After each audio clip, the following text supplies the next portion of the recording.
Hello, good evening, everyone. My name is Caroline Jean Fernald. I'm the Executive Director of Harvard Museums of Science and Culture, a partnership of 4 public-serving museums where our mission is to connect collections and research at Harvard with global audiences, fostering community and deepening appreciation for science, the natural world, human cultures, and our shared experiences. With this mission in mind, I am delighted to welcome you to tonight's program presented by the Peabody Museum of Archaeology and Ethnology, a partner of the Harvard Museums of Science and Culture in collaboration with the Harvard Korea Institute. We are thrilled to welcome Sean C. Kim and Ilisa Barbash, co-authors of The Forgotten Homefront, Roger Marshutz's Photographs of Pusan, South Korea, 1952 to 1954, published this year by the Peabody Museum Press and KMEC Books. Tonight, they will discuss South Korea's rise from a war-torn peninsula to an economic powerhouse and global cultural trendsetter. I'm very thrilled that I get to stand up here with the backdrop of cans of Spam. I have been gassing up and promoting this talk for weeks now, and on Tuesday when we gave a talk, I said it was gonna be so sad after Thursday that I no longer got to say the word spam in my introductory remarks. This is a staple in my household. And the other thing I want to do, besides talk about spam, is to just really show off this book. It's a beautiful book, and we have all been marveling at the beautiful binding in particular. It lays flat on the desk. So highly recommend you check out the book. After the program, where you can, you'll have an opportunity to purchase a copy of The Forgotten Homefront and have it signed in the museum galleries upstairs. Our staff and volunteers will guide you. HMSC's partnership of museums crosses many disciplines, and we host a wide array of events throughout the year at our 4 museums.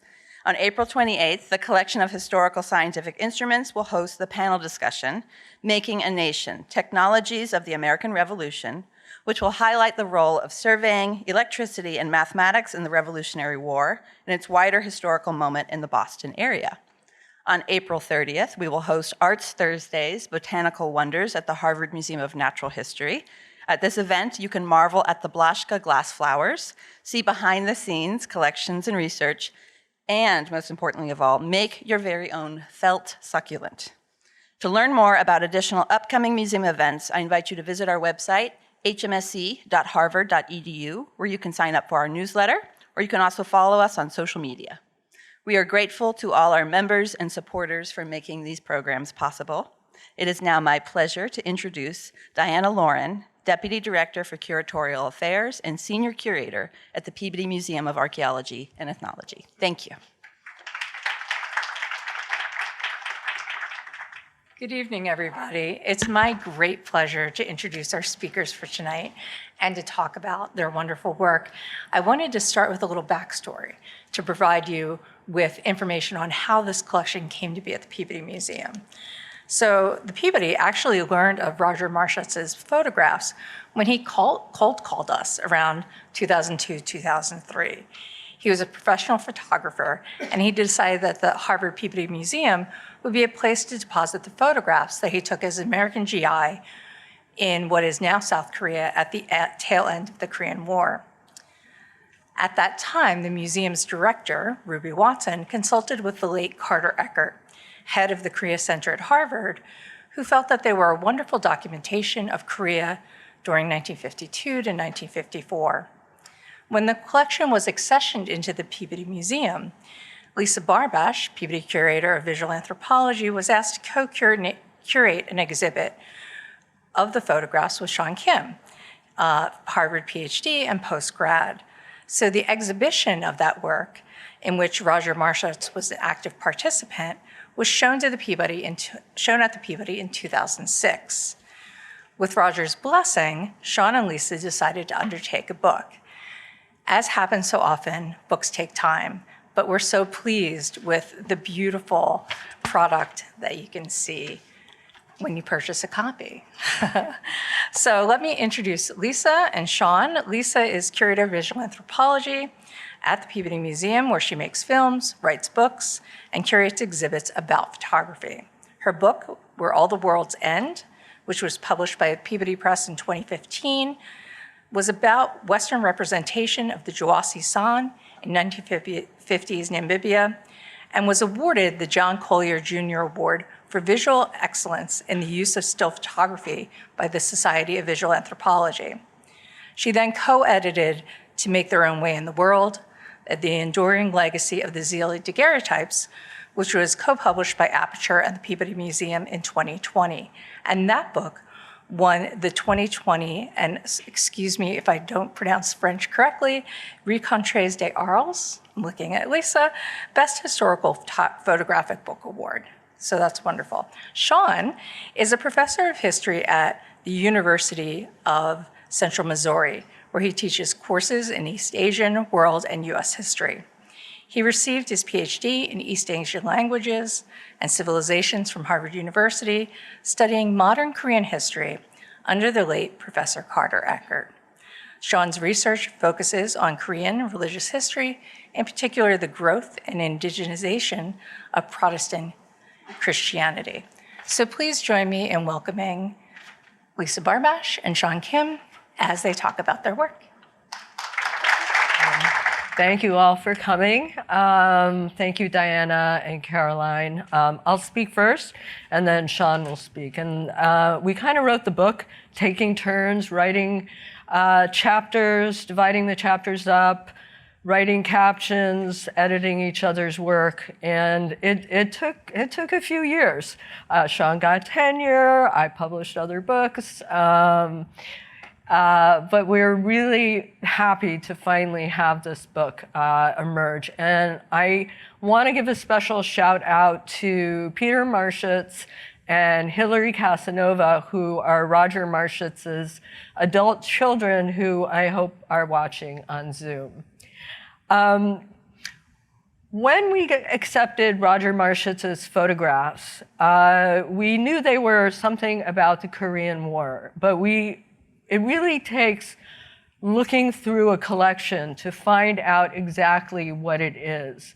And in fact, it was a little bit more than just about the Korean War, which is an enormous topic on its own, obviously.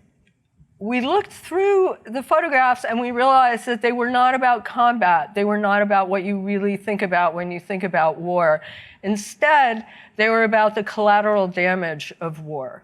They were based mainly in Pusan or Busan, and I'll get into that more deeply, and Sean will get way more deeply into that. But that was the place where, after the advances of Chinese and North American forces, that was the Pusan was the place, a port city, where people flocked to escape the war. So South Koreans and maybe North Koreans, and the population of Pusan basically doubled at that time.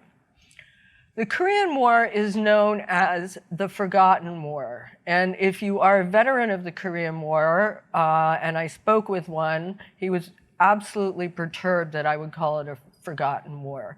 It is called forgotten because it's sandwiched temporally between World War II and the Vietnam War, and received a lot less attention ultimately in the history books.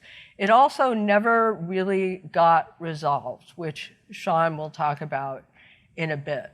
So the Forgotten Homefront seemed like a good title for this book.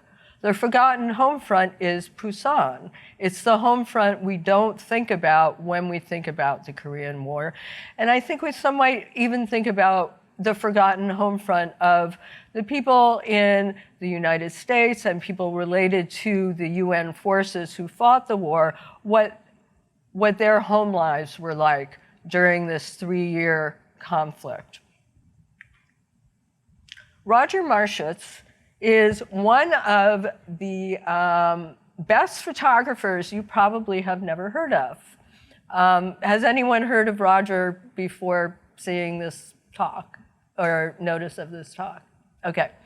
So Roger was born in 1929 in Los Angeles, and he studied engineering, but his true love was photography. And when he was drafted for the Korean War, most of the fighting was already over, and instead he worked as a photographer for the Pusan-based Public Information Office at the Pusan Military Post.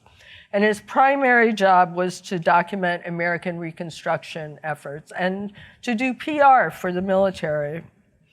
But I'll get back to that. So how might you have heard of Roger Marshutz's work, or how might you have seen his work? Well, he took this photograph of Marilyn Monroe. He became a Hollywood photographer after the war and took pictures of celebrities.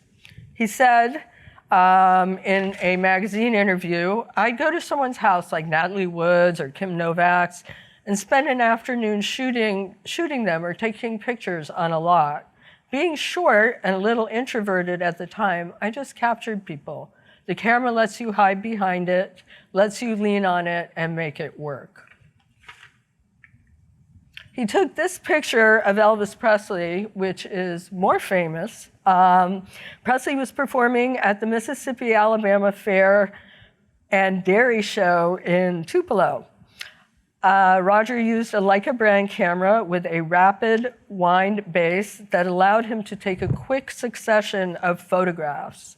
And he said, there were other negatives made, like the one before and the one after, but those weren't the same as this. There's always a decisive moment, as Henri Cartier-Bresson says. Now, Henri Cartier-Bresson, I'm trying to pronounce it correctly, was a French photographer whose French book, Images de la Sauvette, was translated in English to have the title, The Decisive Moment. It's a special moment in photography. Many people think of the decisive moment as capturing the action that is portrayed.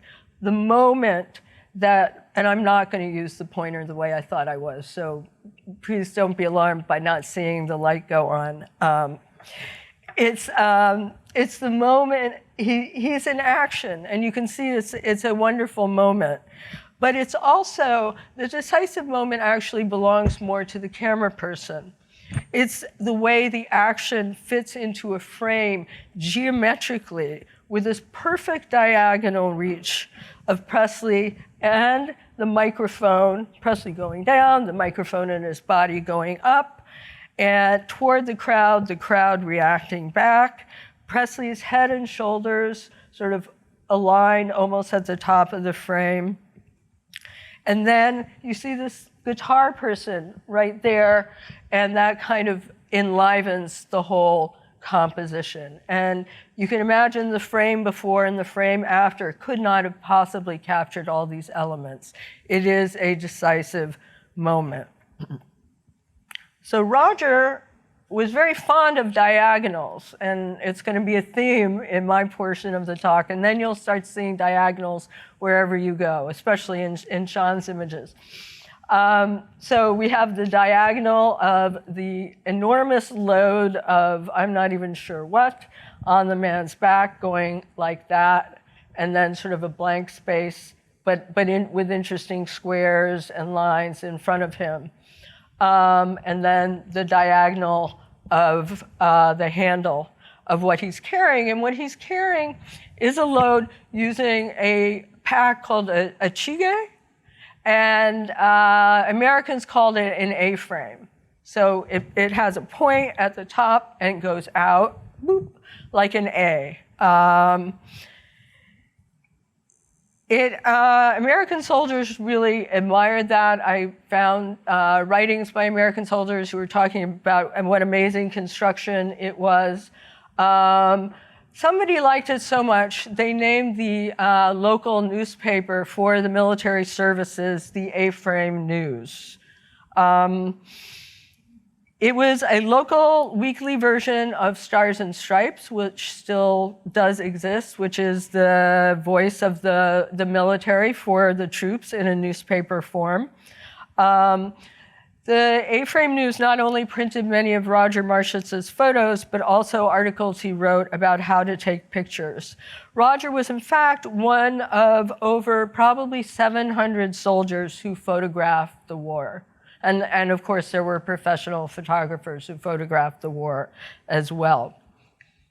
One of Marshutz's primary task was to photograph Brigadier General William S. Whitcomb, Korean-based section commanding general in charge of reconstruction. In other words, Roger was doing his public relations.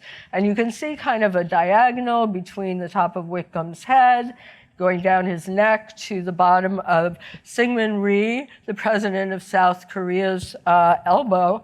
And Rhee is giving Whitcomb a medal there. What I also love about this picture is Roger's use of light. Everybody's got sort of a white outline around them, which is what we call backlighting, and it's natural light that comes from the window. And if you do it wrong, your picture gets blown out, and if you do it right, you have this wonderful sort of white halo around the subjects in your photograph. Roger followed Whitcomb to many events, including visiting orphanages, which was a large sort of project in Reconstruction. This is Whitcomb being presented with a basket of eggs from two little girls. But when Roger had free time, he would wander the streets of Pusan and record life on the Korean home front in alleyways. And he captured on film a panoramic view of Korean society and culture and revealed a nation in a period of extreme transition. And that's what Sean is going to speak to you more about. In this picture, I want you to notice the frames within frames. We have, the window frames. We also have this moment that I said was this moment of the country in transition. We have apples in a store, and then we have all sorts of American goods in this store. And some of them, some of the older people in the room, including myself, might notice candies that, like Chuckles, that are no longer made. And then it's a bit of honey. It's nice to know that Baby Ruths still exist. Okay, so this also, I think, is something, it's got diagonals, it's got frames within frames. The frames are, rather than being sort of straight lines, they are the piles of tires that are sort of darker, so he's using darkness and light to highlight and bring your eye into the frame to see this woman. I think she's holding a baby. But it's this really sort of complicated composition that, if Roger really wanted to get the woman alone, he could have walked a little closer in and not had all these framing devices. This is what I would call a decisive moment, even though there's not a lot of action in it. Here we see Roger's ironic sense of humor and, again, some diagonals. These are firefighters putting out a fire. Above their heads is a poster of a woman who is part of a Lucky Strike advertisement. And Lucky Strike was a cigarette brand popular at that time. Roger liked to go around Pusan and find signs to photograph. He liked if he did not speak Korean, he used the ones that he did not understand as graphic elements in his photography, and then the ones he did know, he found some irony in them. In this photograph, we see signs, and as I said, graphic elements. We see darkness. We see this woman is highlighted by the light, and then there's this V of diagonals revealing a hillside behind these busy streets of Pusan that have soldiers in them as well as civilians. And those hills contain makeshift shelters that were built by some of the many people who fled from the north to the south and had nowhere to live and just made encampments up in the hills. So that's my introduction to Roger's work. Sean Kim is going to now tell you how through Roger's work, we find a really interesting history of Korea. And then I'm going to pop in back and show you a little bit more of Roger's photos at the end. Thank you. Good evening. It's a great pleasure to be here this evening. And thank you all for joining us in person and online. And thank you to the Harvard Museums of Science and Culture for hosting today's presentation. It has been my privilege to work with Lisa on the extraordinary collection of photos by Roger Marshutz. I learned a lot about diagonals. Knew nothing about photographs, and I don't know that much now, but yes, diagonals. I had the honor of meeting Roger Marshutz when he came for the exhibition in 2006. In fact, after the exhibition, I showed him around Cambridge and Boston, and he even came to my apartment to check his email. This is 2006, so you couldn't check your phone for email, so he paid me the honor of a visit to my apartment. As Diana Lowen mentioned in her introduction, it was the late Professor Carter Eckert who introduced me to Roger's photo collection. And I remember the day when Carter gathered up all his graduate students and took us to the Peabody Museum. At first, I thought it was the Peabody Museum in Salem. I mean, just my ignorance of geography. So we went to the Peabody Museum, and he was so excited, just brimming with excitement about this collection, 3,000 photographs, and he explained to us what an extraordinary, valuable contribution this would be to the Harvard Museums, as well as to Korean studies at Harvard. I regret that neither Roger nor Carter are here to see the publication of the book, but I think if they were, they would be very pleased. It is really a beautiful, beautiful book. My role in both the exhibition and the book has been to provide the historical context for the photos, so that's what I'll be doing this evening, and I'll try to keep my comments brief so we can have plenty of time for discussion. So I'll be skipping over a lot. Let me begin with some brief comments about the Korean War. For most of the first half of the 20th century, Korea had been a colony of Japan. From 1910 to 1945, it was part of the Japanese colonial empire. With Japan's defeat in World War II, Korea was divided into different occupation zones. The Soviets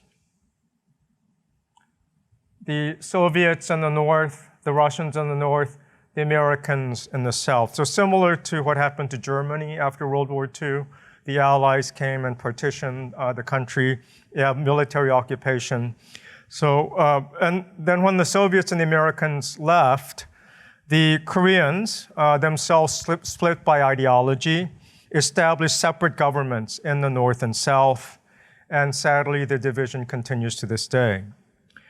In 1950, North Korea tried to force reunification of the two halves with an invasion of the South, prompting the United States to send troops to help the South and prevent the spread of communism.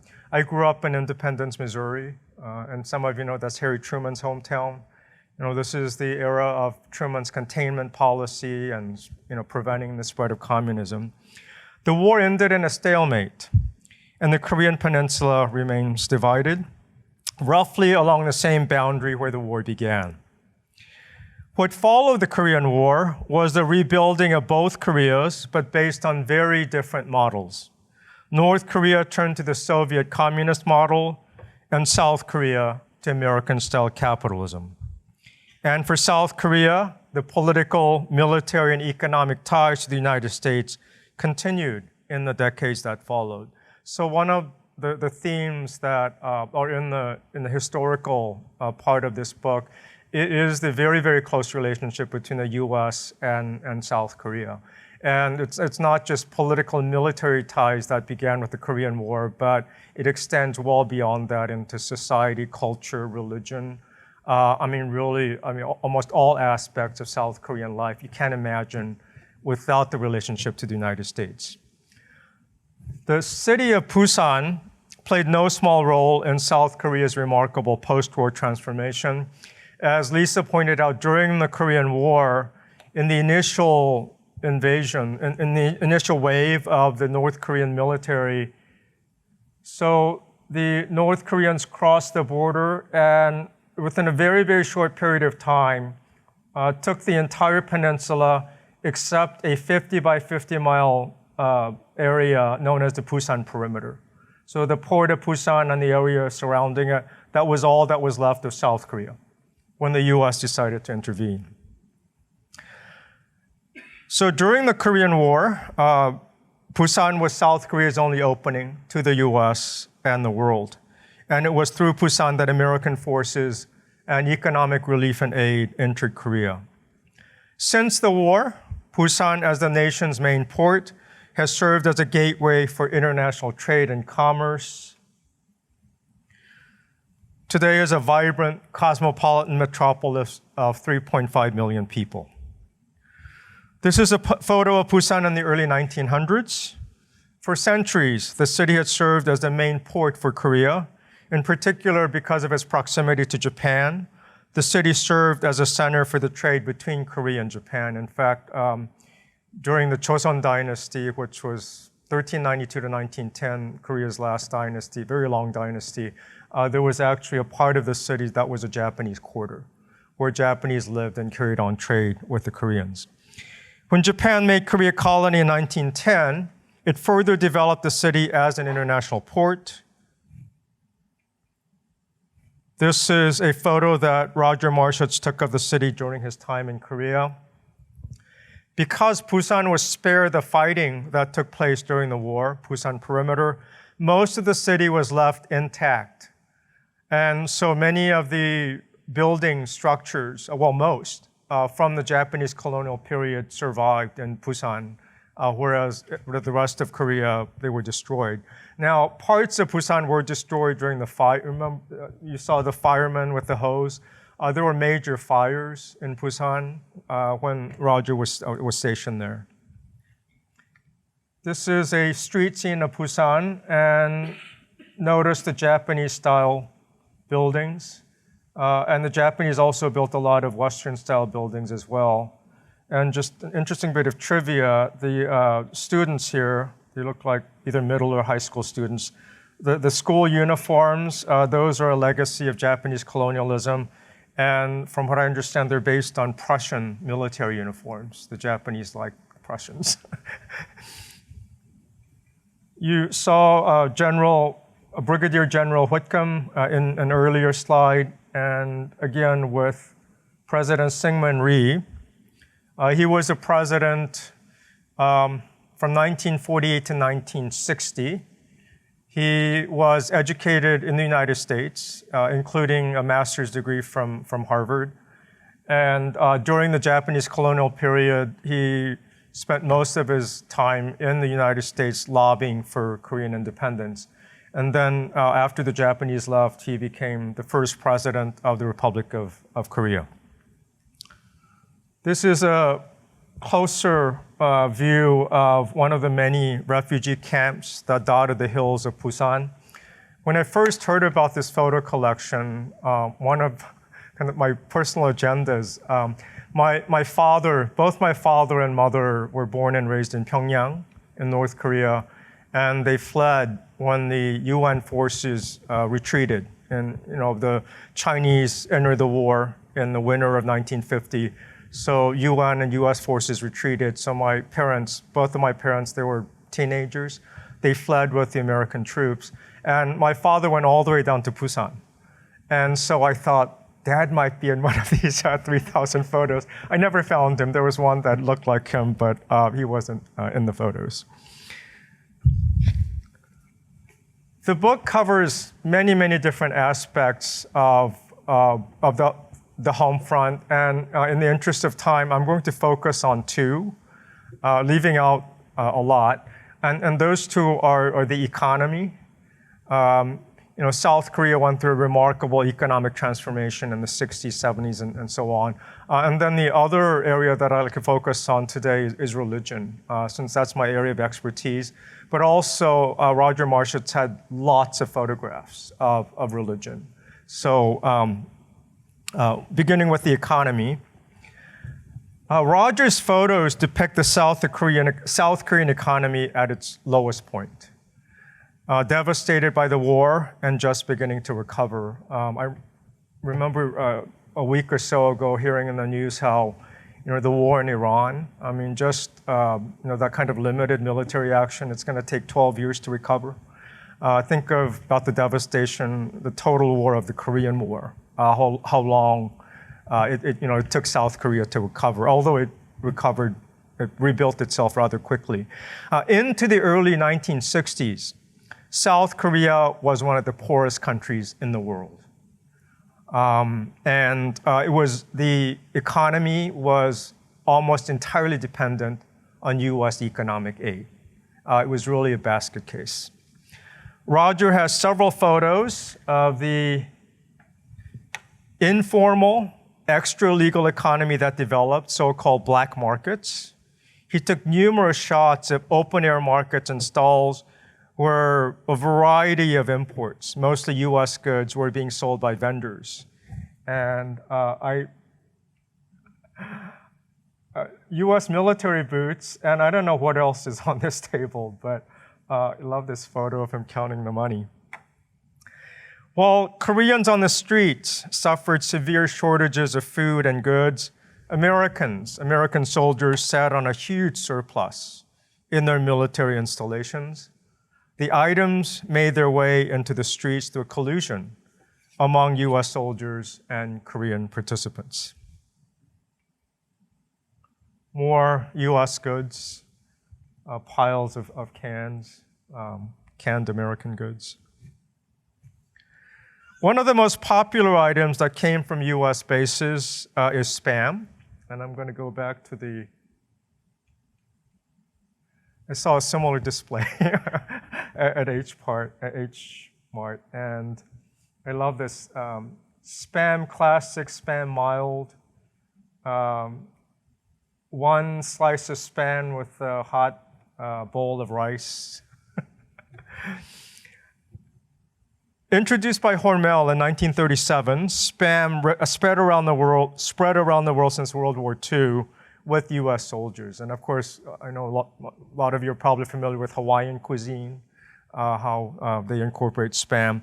One of the ways in which Spam was integrated into the Korean diet was so-called 부대찌개, right? Army-based stew, in which small cubes of Spam are boiled with kimchi, vegetables, and ramen noodles.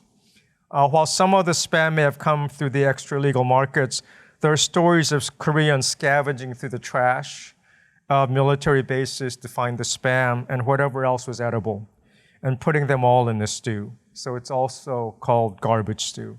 It's a humble reminder of Korea's sad past. A few more comments about the economy. The South Korean economy, of course, has come a long way since the 1950s. Beginning in the 1960s, South Korea experienced what is called the miracle on the Han River. The Han River is the main river that runs through Seoul. The government made economic development a top priority, and through a close partnership with large conglomerates called 재벌, like Samsung and Hyundai, laid down the foundations for rapid industrial growth based largely on exports. Again, I don't have time to get into the details, but the US played a key role, not only providing the market for the goods, but also technology and other resources for the economic development. Let's turn to religion. It's one of my favorite photos in the book. It's one of 125 color photos in the collection. And I love the background of the roof, as well as the posture of the monk. Roger's photos have scenes of all the major religious traditions of Korea: Buddhism, Confucianism, and what we might broadly call folk religion or vernacular religion, I think is the term that is used now, vernacular, as well as Christianity.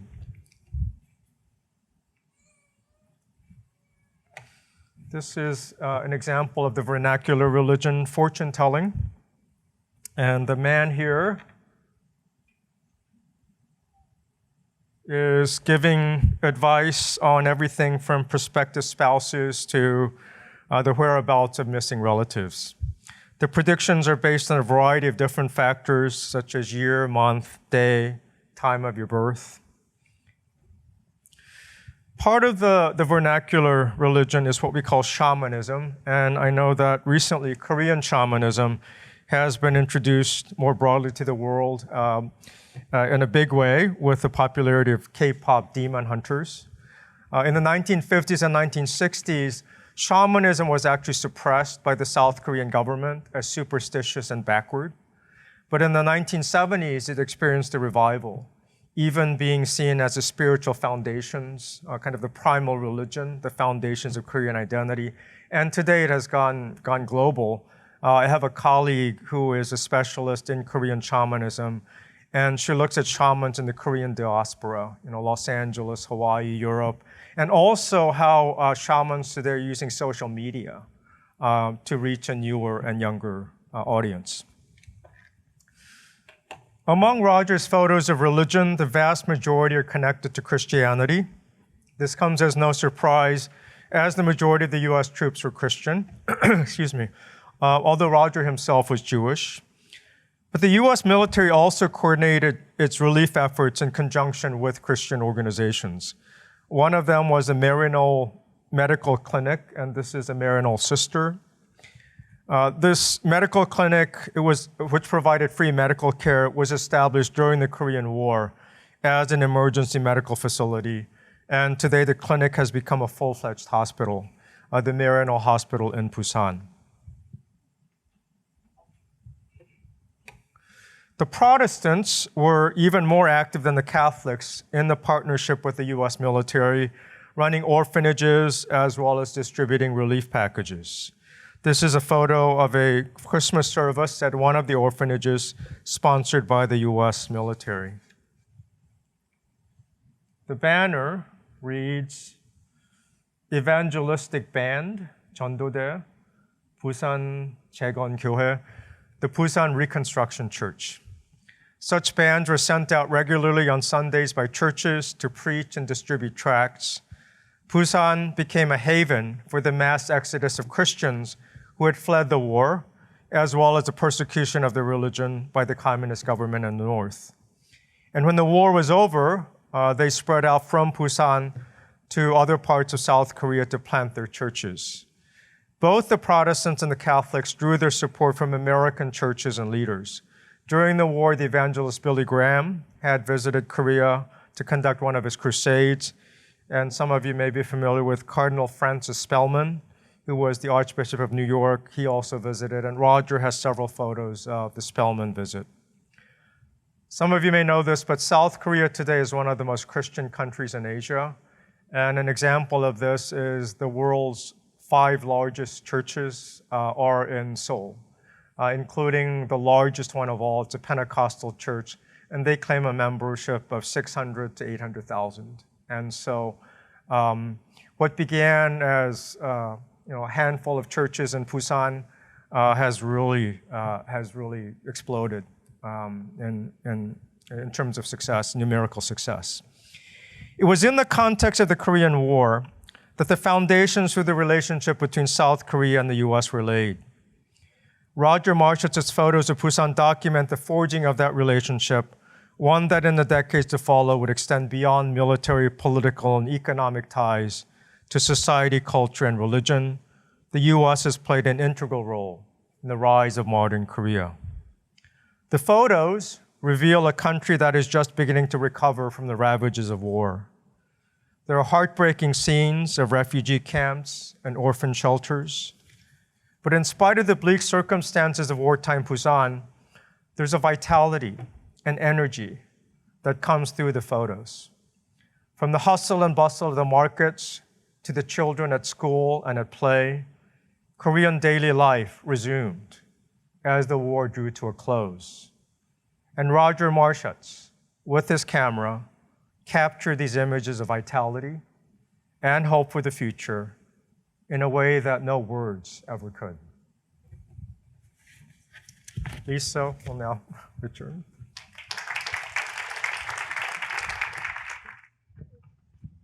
We wanted to show you a few more of Roger's works after he finished. He wound down his Hollywood photography career. In the 1990s, he did volunteer work with the Los Angeles Rescue Mission and Los Angeles Homeless Healthcare. He photographed and interviewed people and created 2 projects. One was with ex-gang members in stucco frames that were spray painted with graffiti by the portrait subjects. And another was also collaborative. He framed portraits of unhoused people in corrugated cardboard and embedded the frames into speakers where you could hear their voices talking about their lives. And Roger followed this really lovely trajectory of photographing about people and of people, and then sort of moving into a more collaborative mode. And as he said, my work gives segments of our society a voice that we normally don't have the inclination to talk to or have the desire to listen to. These are people we avoid or are even afraid to approach. Each piece has this voice. And Roger's daughter sent me this picture. And so at some point in Roger's free time, he managed to go and photograph, I don't know actually where this is, a photograph of a lion, but I think it shows Roger's humor and intrepid spirit. And then we have some photo credits here. And we'll be very happy to answer any questions you might have. Thank you. Thank you very much for a very, very interesting presentation. I wanted to say, I've benefited greatly from South Korea's relationship with the United States, as my wife is Korean, and so I'm very thankful for that. And I wanted to know, based on your knowledge of the photographs and what you've seen, what would you say the photographs have to say about the future of the relationship between South Korea and the United States?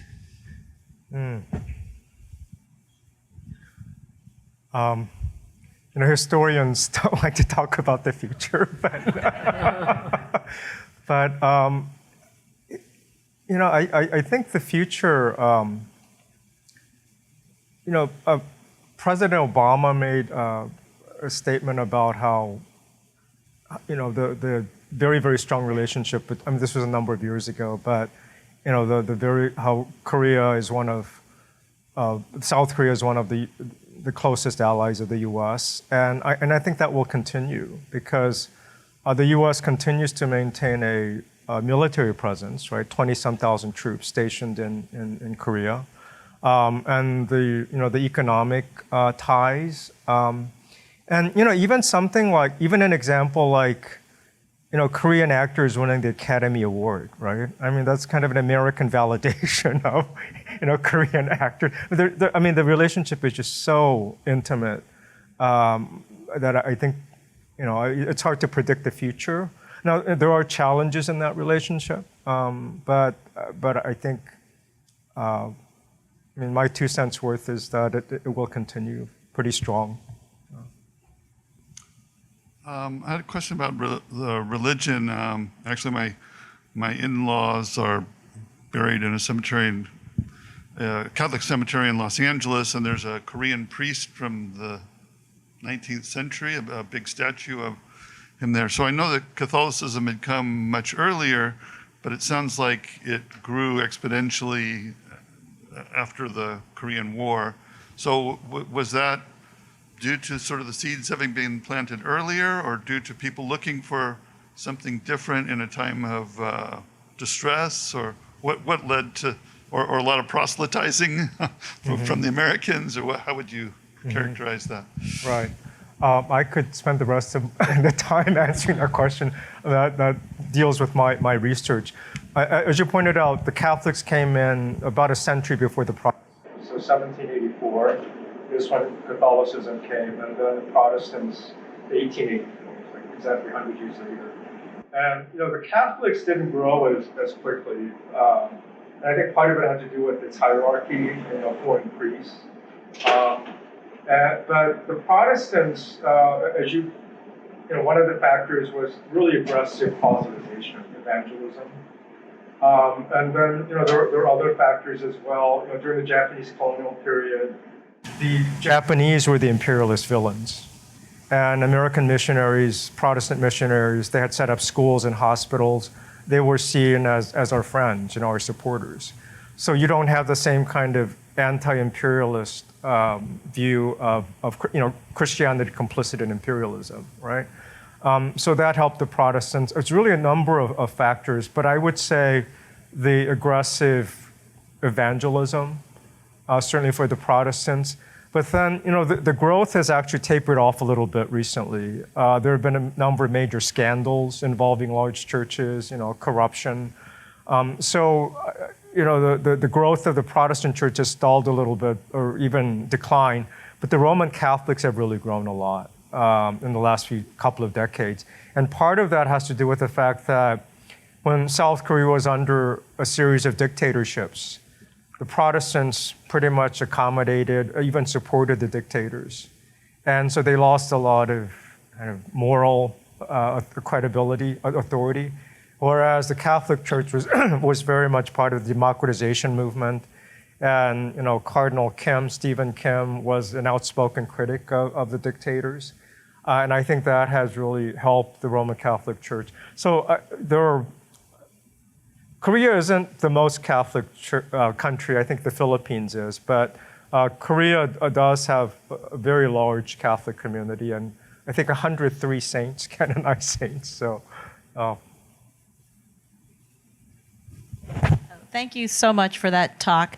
A couple of things. I'm Korean, and my parents also were from Pyongyang. And they came down. The second thing is they were Catholic. They became Catholic very early. And my father actually wrote the rough draft of the first constitution for the newly formed country of South Korea, Republic of South Korea. Yeah, because he was a foreign service diplomat. And back in the day, the up and coming diplomats, everyone was learning Japanese and German because that's what the propaganda said, that they were going to win. And there were only 2 people in the Foreign Service that decided to study U.S. constitutional law. And my father was one of them. Oh, wow. So when the dust settled and the U.S. came in, they said, does anyone know anything about U.S. government? And my dad raised his hand and they used to make fun of him because what are you doing? Why are you doing the losing side? And he said, so he based the South Korean Constitution on the U.S. Constitution. And so he wrote the rough draft. He was like the Thomas Jefferson. And then the last thing is my mom was in Pusan between 1949 and 1954 because she was a doctor in the MASH unit.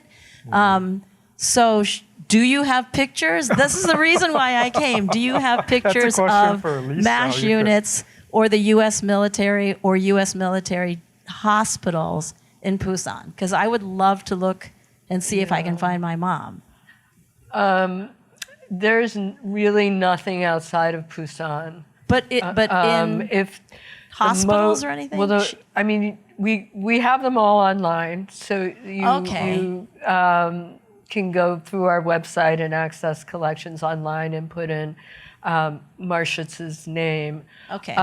The medical ones we do have are Maryknoll hospitals and clinics. And so if she worked at one of the clinics, she could well be in one of the photos. Yeah, she did work in a amazing, church and I hope you tell us. Oh my gosh, okay. All right, I will.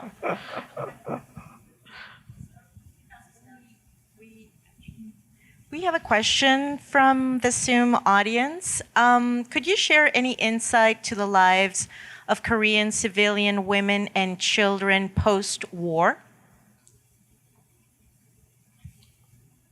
So the question is post-war. Could you share any insight to the lives of Korean civilian women and children post-war? That's a really broad question. So I think a lot would depend on your socioeconomic background, right? What experience you had. In spite of the general poverty of the Korean War, as well as in the years that followed. There were still class differences, socioeconomic differences.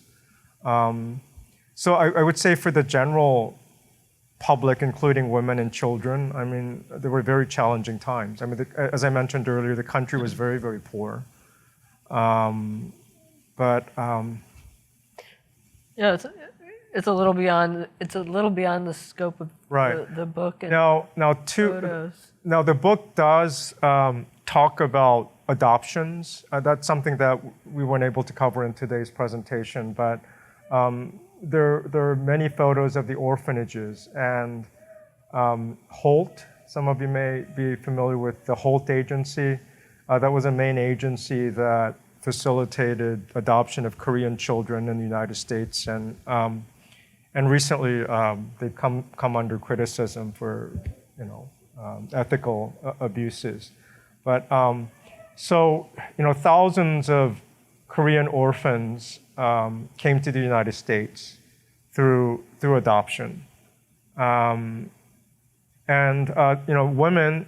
There are many Korean women who married American servicemen and came, and so that's another topic that we didn't discuss. But part of the U.S.-South Korea relationship is a flow of people, right? Just orphans and wives of U.S. military, but immigrants, right? I mean, tens of thousands, hundreds of thousands of South Koreans who have come to the United States. So it's a flow of people as well. Was Marshutz a darkroom-focused photographer? In other words, when you compare his negatives and his photographs, did he dodge, did he crop, did he change the images from the ones taken out on the street? That's a good question. Was Marshutz a darkroom photographer? So to what extent did he change his photographs after he took them?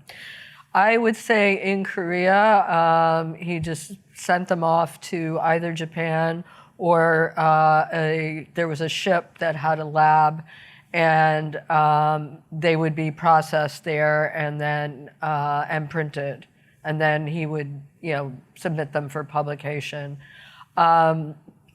When we worked with Roger, he was very conscious of dodging and cropping, and it was a little tricky because at the Peabody we don't like to have our images altered, but we were working with Roger, and Roger was the photographer, so if he wanted to alter one of his images, we said, sure, this is your photograph. And in one case, he cut somebody out of a photograph to make a stronger dynamic line, diagonal line, but left the hand of that person in the photograph. And I use it when I'm teaching students why we don't mess with photography. But Roger had this tremendous career, and ultimately, I'm sure, was very good at all sorts of darkroom techniques.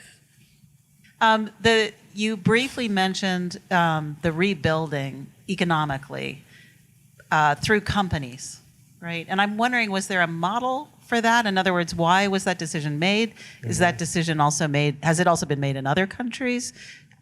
Anything you could tell me about that would be great. That's a great question. So in 1961, there was a coup d'etat. So after Syngman Rhee had to go into exile because of, he turned very authoritarian, dictatorial toward the end of his administration, rigging elections and such. So he was forced to go into exile, spent the rest of his life in Hawaii. And then there was a brief period of democracy. But then, the economy continued to be a mess, and there was, political, social unrest. So a young general took over in a relatively bloodless coup d'etat, President Park Chung-hee. And then I think a year later, he was duly elected as president. And it was he who, more than anyone else, kind of he became a dictator, terrible dictator later as well, but he made the economy the top priority. And the economic development really had kind of twin pillars. On the one hand, U.S. kind of capitalism, right? U.S.-style capitalism. But the more direct model that he drew on was that of Meiji Japan. The Japanese, when they first modernized their economy, westernized their economy, it wasn't laissez-faire free market capitalism, but it was the state took a very proactive role. It wasn't socialism, but the state would work with the zaibatsu, right, the large conglomerates, and kind of spearhead the development of the economy, and it was also export driven. So the export driven economy based on close relationship between the central government and large corporations, that came from Japan. And something I didn't mention in the presentation is, so the US and Japan, not to take anything away from the South Korean economic development, right? The president and the corporations and there was also, and there were a lot of bureaucrats involved as well. That's another part of the Japanese model. But during the Vietnam War, South Korea was second only to the US in sending troops to South Vietnam. And that was part of an agreement where if South Korea sent combat troops, the US would grant, South Korea got a lot of money, lucrative contracts as well as, and then another part is in 1965, diplomatic relations were normalized, resumed with Japan, and Japan gave South Korea a lot of money, in a way as a kind of a reparation for the colonial period. So, but that's that's kind of in a nutshell. I'm leaving a lot out. But. Well, something that, my mentor, the late Professor Eckert, talked about was, the